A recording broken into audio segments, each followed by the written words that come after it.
নেতা, কিন্তু হৃদয়ে ছিলেন দৃঢ় ও অবিচল। ঝড় এলেও তিনি পাহাড়ের মতো দাঁড়িয়ে থাকতেন। শত্রুরা যখন চারদিক থেকে চাপ সৃষ্টি করত, তখন মানুষ ভয় পেত।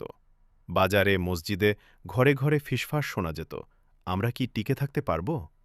এক সন্ধ্যায় রাজধানীর আকাশে লাল সূর্য ডুবছিল।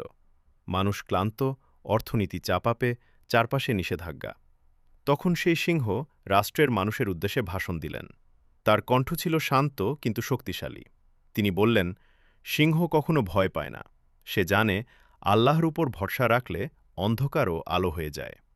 এই কথাগুলো যেন আগুনের মতো ছড়িয়ে পড়ল। তরুণেরা পড়াশোনায় মন দিল। বিজ্ঞানীরা নতুন আবিষ্কারে কাজ শুরু করল। কৃষকরা জমিতে পরিশ্রম বাড়াল। মানুষ বুঝল, সিংহ মানে কেবল শক্তি নয়, ধৈর্য ও বিশ্বাসও।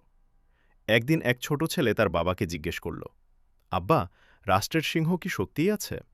বাবা হাসলেন, বললেন, সিংহ কেবল একজন মানুষ নয়, সিংহ হলো আমাদের সাহস, আমাদের